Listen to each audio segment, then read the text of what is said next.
ನಮಸ್ಕಾರ. ಕೊಹ್ಲಿಯ ಶತಕದಬ್ಬರಕ್ಕೆ ಕಂಗಾಲಾಯಿತು ಪಾಕ್ ಪಡೆ. ಪಾಕ್ ವಿರುದ್ಧ ಗೆದ್ದು ಇತಿಹಾಸ ನಿರ್ಮಿಸಿತು ಟೀಂ ಇಂಡಿಯಾ. ವಿಶ್ವ ದಾಖಲೆ ಸೃಷ್ಟಿಸಿದರು ವಿರಾಟ್. ಹಾಗಾದರೆ ಸುದ್ದಿಯ ಸಂಪೂರ್ಣ ಮಾಹಿತಿ ಏನು? ಅಷ್ಟಕ್ಕೂ ಭಾರತ ಮತ್ತು ಪಾಕ್ ನಡುವಿನ ಈ ಹೈವೋಲ್ಟೇಜ್ ಪಂದ್ಯ ಹೇಗಿತ್ತು ಗೊತ್ತಾ? ಹೀಗೆ ಇದರೆಲ್ಲದರ ಬಗ್ಗೆ ಇವತ್ತಿನ ಈ ಒಂದು ವಿಡಿಯೋದಲ್ಲಿ ಸಂಪೂರ್ಣವಾಗಿ ತಿಳಿಸ್ಕೊಡ್ತಾ ಹೋಗ್ತೀನಿ. ಆದ್ದರಿಂದ ದಯವಿಟ್ಟು ಈ ವಿಡಿಯೋವನ್ನ ಕೊನೆವರೆಗೂ ನೋಡಿ. ಆದರೆ ಅದಕ್ಕಿಂತಲೂ ಮುನ್ನ ನೀವು ಕೂಡ ಟೀಂ ಇಂಡಿಯಾದ ಅಪ್ಪಟ ಅಭಿಮಾನಿಗಳಾಗಿ ಈ ವಿಡಿಯೋವನ್ನ ನೋಡುತ್ತಿದ್ದರೆ ತಪ್ಪದೆ ಈ ಕೂಡಲೇ ಈ ವಿಡಿಯೋಗೊಂದು ಲೈಕ್ ಮಾಡಿ. 2025ರ ಚಾಂಪಿಯನ್ಸ್ ಟ್ರೋಫಿಯಲ್ಲಿ ಟೀಂ ಇಂಡಿಯಾದ ಅಜೇಯ ಓಟ ಮುಂದುವರೆದಿದೆ. ತನ್ನ ಎರಡನೇ ಪಂದ್ಯದಲ್ಲಿ ಟೀಂ ಇಂಡಿಯಾ ಸಾಂಪ್ರದಾಯಿಕ ಎದುರಾಳಿಯಾದ ಪಾಕಿಸ್ತಾನವನ್ನ 6 ವಿಕೆಟ್ಗಳಿಂದ ಸೋಲಿಸಿದೆ. ಇದರೊಂದಿಗೆ ಸೆಮಿಫೈನಲ್ನಲ್ಲಿ ತನ್ನ ಸ್ಥಾನವನ್ನ ಬಹುತೇಕವಾಗಿ ಖಚಿತಪಡಿಸಿಕೊಂಡಿದೆ.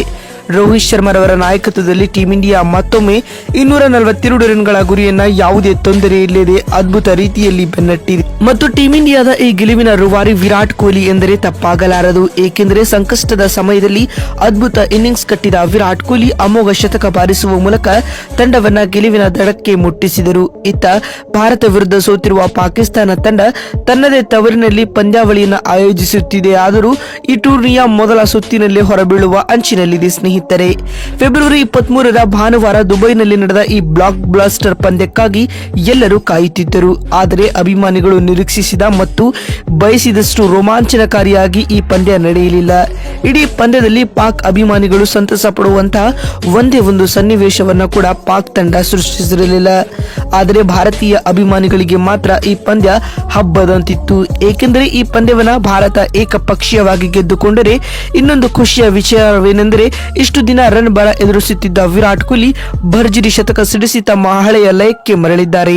ರೋಹಿತ್ ಶರ್ಮಾ ಬೇಗನೆ ಔಟ್ ಆದ ನಂತರ ಕ್ರೀಸ್ಗೆ ಬಂದ ಕೊಹ್ಲಿ ಶುಭ್ಮನ್ ಗಿಲ್ ಮತ್ತು ಶ್ರೇಯಸ್ ಅಯ್ಯರ್ ಅವರೊಂದಿಗೆ ಉತ್ತಮ ಜೊತೆಯಾಟವನ್ನ ಹಂಚಿಕೊಂಡಿದ್ದಲ್ಲದೆ ತಂಡಕ್ಕೆ ಗೆಲುವು ತಂದುಕೊಟ್ಟರು. ಇದರ ಜೊತೆಗೆ ತಮ್ಮ 51ನೇ ಏಕದಿನ ಶತಕವನ್ನ ಕೂಡ ಪೂರ್ಣಗೊಳಿಸಿದರು. ಸ್ನೇಹಿತರೆ, ಟಾಸ್ ಗೆದ್ದು ಮೊದಲು ಬ್ಯಾಟಿಂಗ್ ಮಾಡಿದ ಪಾಕಿಸ್ತಾನ ತಂಡಕ್ಕೆ ಮೊದಲ ವಿಕೆಟ್ಗೆ 41 ರನ್ಗಳ ಜೊತೆಯಾಟ ಸಿಕ್ಕಿತು. ಆರಂಭಿಕ ಆಟಗಾರ ಬಾಬರ್ ಅಜಂ ಬಂದ ತಕ್ಷಣ ಕೆಲವು ಅತ್ಯುತ್ತಮ ಹೊಡೆತಗಳನ್ನು ಹೊಡೆಯುವ ಮೂಲಕ ಪಾಕಿಸ್ತಾನಕ್ಕೆ ನಿರೀಕ್ಷೆಗಿಂತ ಉತ್ತಮ ಆರಂಭವನ್ನ ನೀಡಿದ್ದರಿಂದಾಗಿ ಟೀಂ ಇಂಡಿಯಾ ಆರಂಭದಲ್ಲಿ ವಿಕೆಟ್ಗಾಗಿ ಸ್ವಲ್ಪ ಕಾಯಬೇಕಾಯಿತು. ಆದರೆ ಹಾರ್ದಿಕ್ ಪಾಂಡ್ಯ ಬಾಬರ್ ಅಜಂ ರವರ ವಿಕೆಟ್ ಪಡೆಯುವ ಮೂಲಕ ಪಾಕ್ ತಂಡಕ್ಕೆ ಮೊದಲ ಆಘಾತ ನೀಡಿದರು. ಬಾಬರ್ ಔಟ್ ಆದ ಬೆನ್ನಲ್ಲೇ ಮತ್ತೊಬ್ಬ ಆರಂಭಿಕ ಆಟಗಾರ ಇಮಾಮ್ ಉಲ್ ಹಕ್ ಮುಂದಿನ ಓವರ್ನಲ್ಲಿ ಔಟ್ ಆದರು. ಇದರಿಂದ ಪಾಕಿಸ್ತಾನ ತಂಡ ಸಂಕಷ್ಟದಲ್ಲಿರುವಂತೆ ಕಂಡಿತು. ಆದರೆ ನಾಯಕ ಮೊಹಮ್ಮದ್ ರಿಜ್ವಾನ್ ಮತ್ತು ಸೌದ್ ಶಕೀಲ್ ಉತ್ತಮ ಜೊತೆಯಾಟವನ್ನು ನಡೆಸಿ ತಂಡವನ್ನ ಸ್ಥಿರಗೊಳಿಸಿದರು. ಒಟ್ಟಾಗಿ ಅವರು ಶತಕದ ಪಾಲುದಾರಿಕೆಯನ್ನು ಕೂಡ ಹಂಚಿಕೊಂಡರು. ಆದಾಗ್ಯೂ ಇಬ್ಬರು ನಿಧಾನಗತಿಯ ಬ್ಯಾಟಿಂಗ್ ನಡೆಸಿದರು. ಇದರಿಂದಾಗಿ ಪಾಕಿಸ್ತಾನ ತಂಡವು ದೊಡ್ಡ ಸ್ಕೋರ್ ಕಡೆಗೆ ಸಾಗುತ್ತಿರುವಂತೆ ಕಾಣಿರಲಿಲ್ಲ. ಸೌದ್ ಶಕೀಲ್ ಅದ್ಭುತ ಅರ್ಧಶತಕ ಬಾರಿಸಿದರೆ ರಿಜ್ವಾನ್ ಅರ್ಧಶತಕದ ಅಂಚಿನಲ್ಲಿ ಎಡವಿದರು. ಇವರಿಬ್ಬರು ಔಟ್ ಆದ ನಂತರ ಮಧ್ಯಮ ಕ್ರಮಾಂಕದಲ್ಲಿ ಮತ್ತೊಮ್ಮೆ ಕೈಕೊಟ್ಟಿತು ಪಾಕ್ ಪಡೆ. ಕೊನೆಯಲ್ಲಿ ಖುಷ್ದಿಲ್ ಶಾ ಅವರು ಹೊಡಿಬಿಡಿ ಆಟವನ್ನು ಆಡುವ ಮೂಲಕ 241 ರನ್ಗಳ ಸ್ಕೋರ್ಗೆ ಕೊಂಡೊಯ್ದರು. ಟೀಂ ಇಂಡಿಯಾ ತಂಡದ ಪರ ಕುಲ್ದೀಪ್ ಯಾದವ್ 3 ವಿಕೆಟ್ ಹಾಗೂ ಹಾರ್ದಿಕ್ ಪಾಂಡ್ಯ 2 ವಿಕೆಟ್ ಪಡೆದುಕೊಂಡರು. ಪಾಕ್ ನೀಡಿದ 241 ರನ್ಗಳ ಗೆಲುವಿನ ಮೊತ್ತವನ್ನ ಬೆನ್ನಟ್ಟಿದ ಭಾರತಕ್ಕೆ ಮತ್ತೊಮ್ಮೆ ನಾಯಕ ರೋಹಿತ್ ಶರ್ಮಾ ಉತ್ತಮ ಆರಂಭವನ್ನ ಒದಗಿಸಿಕೊಟ್ಟರು.